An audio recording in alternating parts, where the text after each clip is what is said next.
Disclaimer: I do not own the haiku characters that are to be used in this story. Photos or covers were picked from Google.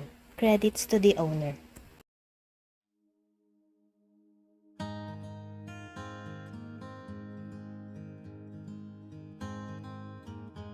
The automated response said, "The number you have dialed is either unattended or out of the coverage area. Please try again later." Why isn't he answering? TsukiHina thought. The knot of worry tightens in his chest as he tries Shōyō's number again, only to get the same automated response. Frustrated and anxious, he returns to Sendai, hoping that Shōyō will be at their home. But when he arrives, the apartment is empty. He paces back and forth, pulling out his phone to call anyone who might know where Shōyō is. Bakuto picks up on the first ring. "Bakuto, is Shōyō with you? Did he go back to Osaka?" TsukiHina asks. "No, he's not here.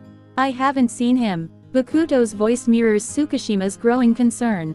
Ending the call, TsukiHina thinks, "There's one last person I can call." Just as he's about to dial Kageyama's number, his phone buzzes.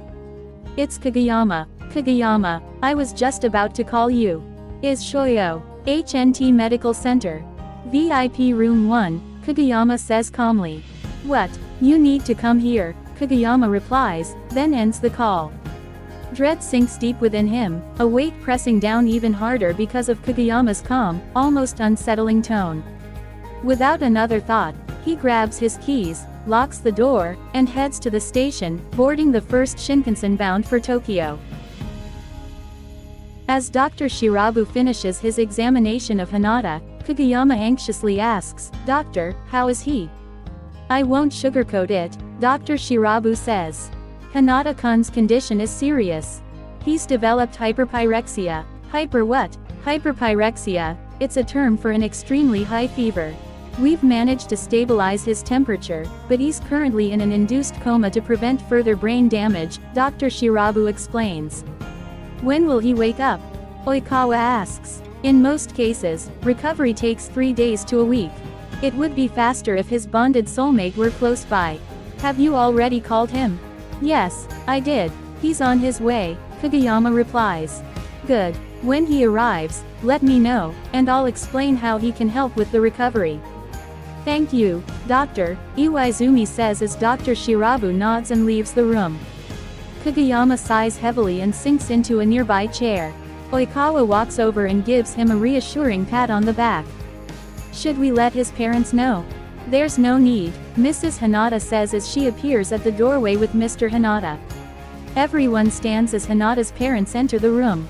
Kageyama bows respectfully and greets them. "Good evening, Auntie and Uncle." Oikawa and Iwaizumi also bow in greeting. Hinata's mother approaches her son, gently brushing a hand over his cheek. "Why would you let yourself suffer like this?" she says softly, her voice breaking slightly. "Where is Kei?" Mr. Hinata asks. As if on cue, the door opens to reveal a disheveled TsukiHina. He glances around until his gaze falls on Shōyō, lying motionless on the hospital bed, surrounded by a maze of wires and machines. What happened?" TsukiHina asks, breathing heavily. Mr. Hinata glares at him. "That's all you have to say?" "What happened?" Kageyama, avoiding eye contact, says quietly, "It's hyperpyrexia. I'll call the doctor to explain Shōyō's condition," Iwaizumi says as he leaves the room to fetch Dr. Shirabu. TsukiHina remains at the edge of the room, his gaze fixed on Hinata's still form. A moment later, Dr. Shirabu re-enters with Iwaizumi. "Hello, Mr. and Mrs. Hinata." Turning towards TsukiHina, Dr. Shirabu says, "And you must be Hinata-kun's soulmate. May I have your name?" "Hinata-kun has never disclosed it. I'm Tsukishima Kei." "Alright, Tsukishima-kun. Since everyone important to Hinata-kun is here, I'll explain his situation. As I mentioned to Kageyama-kun earlier, Hinata-kun suffers from hyperpyrexia, a dangerously high fever. Tests show that the fever was caused by Hinata-kun's attempt to forcibly sever his soulmate bond with you, Tsukishima-kun. This is a highly dangerous process, and it has severely impacted his physical and mental health. Right now, he's in an induced coma to help his body recover and prevent further brain damage," Dr. Shirabu explains. Mrs. Hinata takes a deep breath and asks, I've heard that soulmate bonds can be removed scientifically. Can you do that now? Dr. Shirabu hesitates. Yes, it's possible, but in Hinata-kun's current state, it would be too risky. Removing a bond naturally requires both parties' consent, and the scientific method is only viable if one party is brain damaged and the other agrees to the procedure. Hinata-kun is not in a worst-case scenario yet. If we forcefully sever the bond now, he may not survive. For now, the best course of action is for his soulmate to stay by his side during his recovery. Hinata's mother nods, tears streaming down her face. Tsukishima clears his throat and, with a resolute voice, says, I won't end our bond. Everyone in the room looks at him in shock. Hinata's mother steps toward him and then slaps him hard across the face. How dare you? You made my only son suffer for 5 long years. And now you say you won't end the bond. How much more will you put him through? Until he's dead. Tsukishima is stunned, the sting of her words cutting deep. He hadn't meant to let Shōyō suffer, certainly not to the point of risking his life. He wants to explain himself, to show he can help Shōyō recover, that this is all a painful misunderstanding. But saying it out loud feels like making excuses, and he's done that for too long. He kneels in front of Mrs. Hinata and says, I won't end the bond, at least, not until Shōyō fully recovers. Please, let me stay by his side until then. Tears begin to fall from his eyes as he pleads with her. Until he wakes up, then. When he does, I want you to persuade him to end this bond, Mrs. Hinata says softly as she turns and leaves the room. Tsukishima remains silent, his gaze fixed on the ground. He found himself submerged again in dark waters. He felt the intense pressure, but he didn't feel the usual panic. It was strange. Before, he had always been afraid of sinking into the depths of this dream, but now, there was an unexpected calm as he continued to drift downward. Slowly, Shōyō opened his eyes. Small bubbles escaped from his mouth, rising and dissolving into the shadows above. As he sank, flashes of his memories appeared around him, floating like fragments suspended in the water. So, this dark water represents my memories. He gazed at each memory, scanning moments from his childhood all the way to recent events.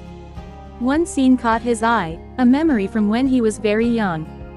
He reached out to touch it, and the darkness dissolved, pulling him back into that day.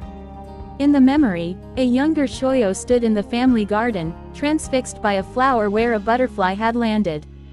Shōyō, come here for a moment. His younger self turned at the sound of his mother's voice and ran over to her. Next to her stood another woman, holding the hand of a boy about his age. Shōyō's eyes lit up with curiosity as he took in the boy's shy expression. It was the first time he had seen someone his own age. Shōyō, this is Kei. He's the youngest son of my friend. Kei, say hello to Shōyō-kun, his mom's friend said gently and encouraging Kei. With the brightest smile, Shōyō greeted Kei eagerly. Hi, Kei, nice to meet you. A bit shyly, Kei said, Hi, Shōyō. Shōyō turned to the two mothers and asked, Mom, Auntie, can Kei and I play? Both mothers nodded, and Shōyō grabbed Kei's hand, pulling him toward the garden.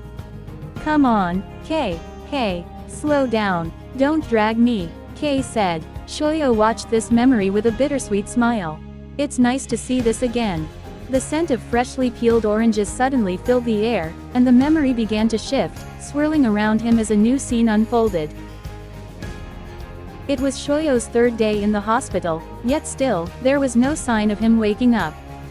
For those 3 days, Kei had hardly left his side. He'd learned that even patients in comas can sometimes hear or sense what's happening around them. So each day, Kei would talk to Shōyō, telling him about his day, sharing friends' well wishes, and mentioning the scoldings everyone had for letting things get this far. Sometimes, he even reminisced about their childhood. Do you remember? You used to hate oranges. So did I. You'd throw a tantrum every time your mom announced that our snack was going to be oranges. He smiled a little at the memory. The first time I saw you react that way, I was confused. I disliked oranges, and most other fruits and vegetables, too, but I never made a scene like you did. It was like you despised that fruit more than anything. He paused and chuckled softly. I remember just staring at you, wondering why you were so dramatic about it. I think your mom noticed and said. Mrs. Hinata sighed as young Shōyō cried. I'm sorry, Kei. Shōyō doesn't like oranges because they remind him of his hair color. Huh, but he sees his hair every day when he looks in the mirror, Kei said. Haven't you noticed how he tries his best not to look in mirrors? Mrs. Hinata asked. Yeah, I did. Some mean kids don't like his hair color, and they've hurt him because of it. So whenever he sees anything orange, he remembers those kids, she explained. Kei glanced over at Shōyō, who was rocking back and forth, his face filled with distress as he mumbled quietly. Kei picked up a slice of orange and sat beside him. Hey, Sho-chan, don't you want to try some orange? Shōyō kept rocking, sniffling, avoiding his gaze. I used to hate oranges too, but, Kei took a bite of the slice, chewing thoughtfully. I started to like them. Shōyō sniffled, glancing up at Kei curiously. They remind me of your hair. Your soft, fluffy hair is the same color as this slice of orange. I like your hair, so, I started liking oranges, too. You like my hair? Yes, I like it a lot. Those mean kids don't know how special it is. Don't mind them, okay? And don't hate oranges so much, they're full of vitamin C, and that helps keep you healthy. Vitamin C, what's that? It protects your body from getting sick. Will it protect me from the mean kids, too? Shōyō asked. Kei paused, then grinned a little. Not exactly, but it'll make you stronger. Shōyō looked over at his mom with newfound determination. Mom, can I have a slice, please? Mrs. Hinata smiled warmly and said, of course. Hinata chuckled at the memory. What a conversation to overhear from kids. Kei was already so wise back then. And that's how we started liking oranges as our snack. He gazed softly at Shōyō's still form. So, let's share some slices again when you wake up, okay? So, let's share some slices again when you wake up, okay? It was a faint sound, but somehow, he heard it. What was that? The scene shifted once more. This time, it was a gloomy afternoon in the backyard of Tsukishima's house. He heard a familiar sniffle and looked around to see a 9-year-old version of himself. He remembered this moment all too well. His mother had discovered his father's infidelity, and it seemed there wasn't a day without his parents fighting. It was the first time he had seen his mom cry silently at night. For a 9-year-old boy, witnessing his parents' constant fighting was incredibly painful. This was one of their biggest arguments. They had already broken some glasses, and the shouting was unbearable. Unable to take it anymore, Shōyō had run away to the Tsukishima household. Hey, Kei sat beside Shōyō, concern etched on his face. What happened? They're fighting again, throwing things and screaming. They're so loud. He broke off, tears streaming down his cheeks. Kei gently hugged him. Shish, it's okay. He pulled back a little to look him in the eye. You didn't get hurt, did you? Shōyō shook his head and asked, do you think they'll separate? I don't think so. They're soulmates, right? Soulmates. Yes, soulmates. What is that? It's the person who's destined to be your partner for life. Young Shōyō stared at young Kei, confusion written all over his face. He didn't understand what soulmate, or destiny, meant at that age. Don't worry. They'll solve their problems eventually. I know auntie and uncle will work it out. Because they're soulmates. When we get older, will you be my soulmate, Kei? I would love to. I love having you as my soulmate, Sho-chan, Kei replied sweetly. Promise. Promise. Young Shōyō gazed at young Kei, his eyes sparkling with hope. Though he didn't fully understand the concept of soulmates back then, he wished for Kei to be his forever. As he watched, a red string appeared, tying his younger self's ring finger to Kei's. The sight struck Hinata deeply. Oh, it's my fault that Kei got tied to me in the first place. Tsukishima returned to the hospital after practice, anxiety gnawing at him.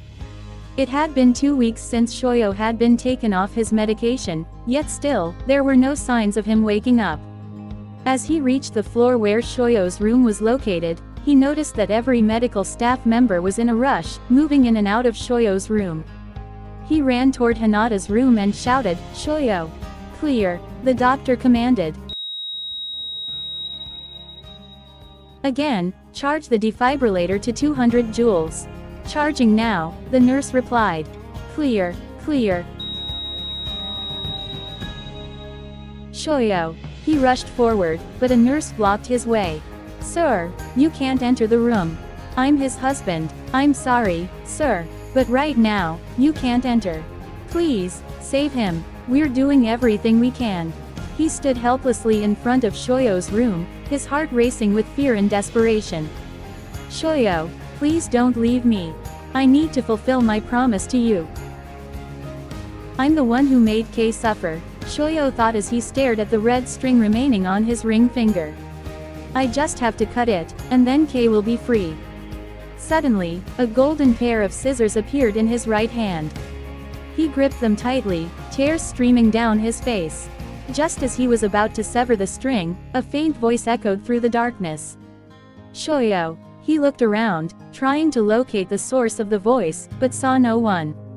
Shōyō. The frantic call of his name grew clearer, and he recognized the familiar tone. I'm sorry, Kei. It's my fault you're tied to me. I never meant for you to bear this burden. I love you, Kei. Shōyō, please don't leave me. I have to fulfill my promise to you. I'm sorry, Kei, he whispered as he sobbed. Determined, he raised the scissors again, but as he did, the string began to shimmer with a golden light, illuminating the surrounding darkness. Wow, a gold string. Startled by the child's voice, Hinata watched as his surroundings shifted, transforming into an open field, the same field where he and Kei had played volleyball as children.